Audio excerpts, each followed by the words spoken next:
Bonjour et bienvenue dans cette nouvelle vidéo d'astrologie indienne. Aujourd'hui, on fait un petit peu dans le macabre puisque l'on va traiter du domaine de la mort. Ah, je vous ai prévenu. Alors, on va faire quelque chose d'assez simple. Je ne vais pas rentrer dans des détails trop techniques. On va faire quelque chose de large au niveau de la datation avec ce qu'on appelle le système de Krushna. Krushna est un astrologue indien qui a réemployé le système de l'Ashtaka-Varga, autrement dit de l'astrologie numérique, on va y revenir, pour prédire. Et je vous le dis tout de suite, c'est le système de prédiction qui, à mes yeux, fonctionne le mieux et le plus bluffant.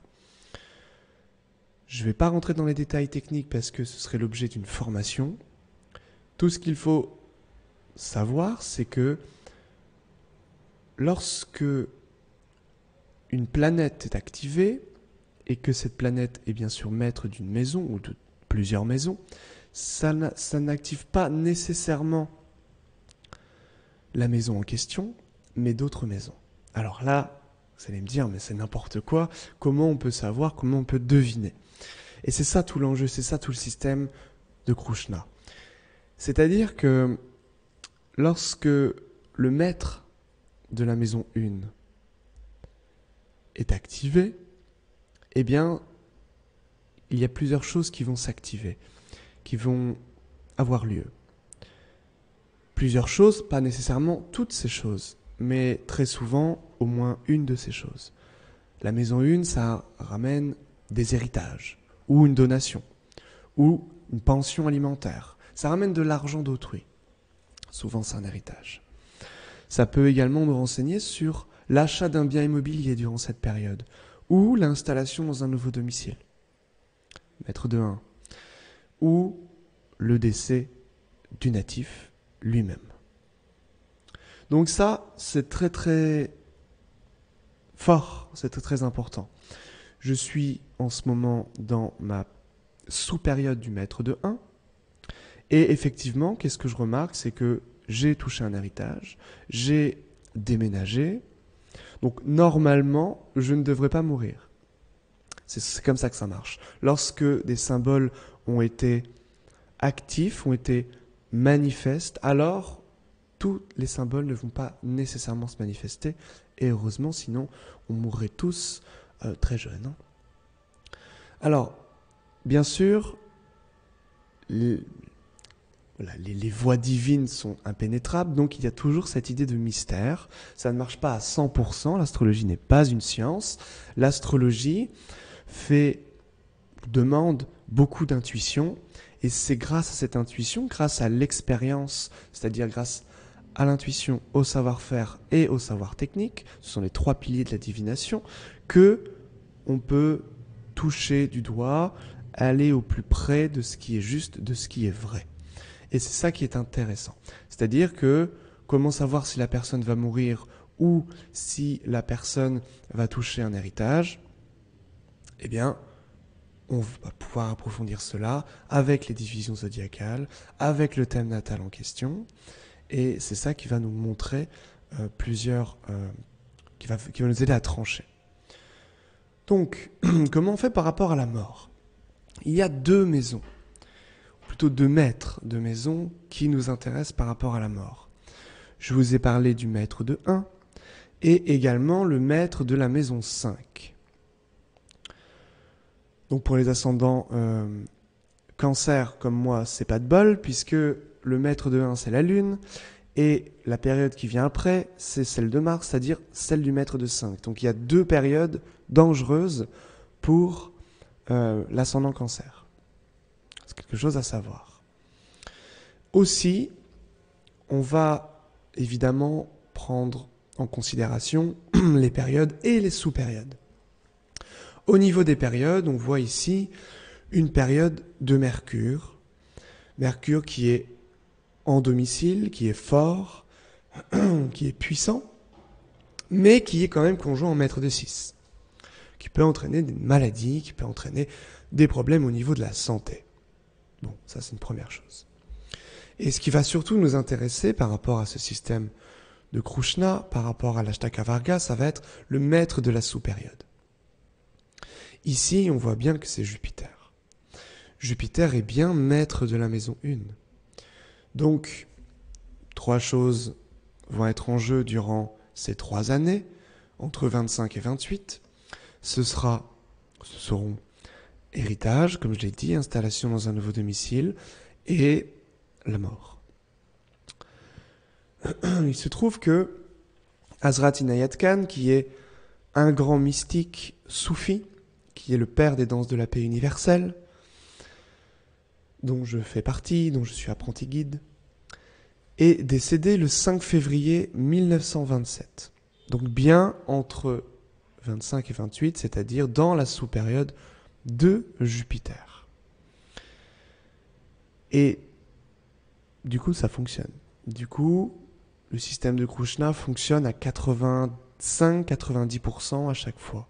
C'est assez bluffant. C'est pourquoi je vous dis que si vous ne voulez pas être trop précis dans la datation, notamment en consultation, une personne vient vous voir, voilà, quand est-ce que je vais avoir un enfant? Eh bien, vous regardez, ici, entre telle date et telle date. On s'en fiche du jour, on s'en fiche du mois, on ne cherche pas ici un thème horaire, on ne cherche pas à étudier les transits parfaits, on cherche à étudier les grandes périodes, les grandes influences qui sont déterminantes dans l'existence entière. Pour ce faire, le système de Krushna, avec l'Ashtaka Varga, est ce qui fonctionne le mieux. Bien sûr, si vous désirez beaucoup plus de précision, beaucoup plus d'informations, on va faire ce qu'on fait habituellement, c'est-à-dire l'étude des stations, l'étude des transits, l'étude des éclipses, et bien sûr, encore une fois, des périodes et des sous-périodes. Et également, on va étudier les divisions. Si je jette un œil aux divisions, que je regarde au niveau de la longévité, je vois ici que la sous-période de Jupiter est en maison 7. La maison 7 est une maison Maraka, une maison mortifère. Ça peut effectivement jouer sur la longévité, donc sur le décès. Également, je peux regarder le D8 et je me rends compte que Jupiter est en maison 11, qui est une maison qui peut nous renseigner effectivement sur les rétablissements, sur le repos, sur une certaine forme de convalescence. Il est conjoint à la Lune, qui est maîtresse de la maison 12. Ici, Jupiter est maître de 8.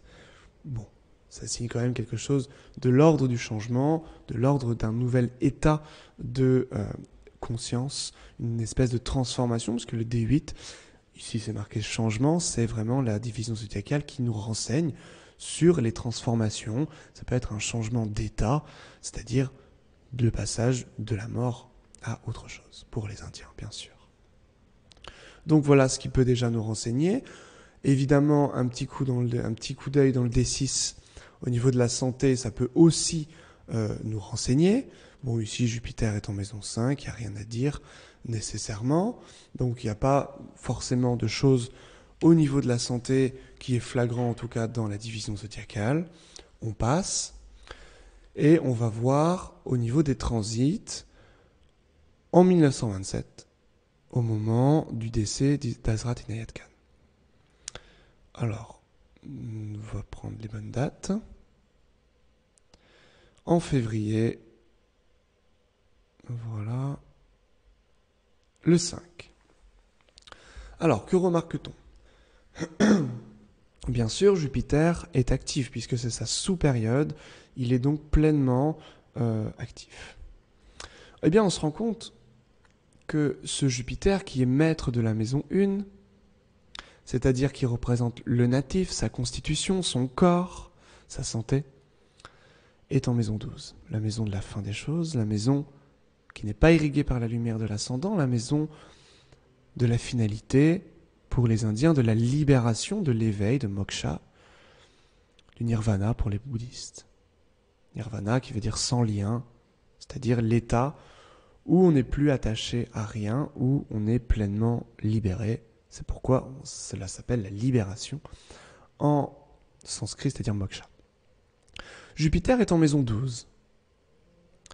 Il est conjoint à Vénus, qui est maîtresse de la maison 8. Donc Jupiter en 12 n'est pas protégé. Vénus en 8 est affligeante. Ici, Jupiter est donc peu protégé, affligé par le maître de 8 en maison 12.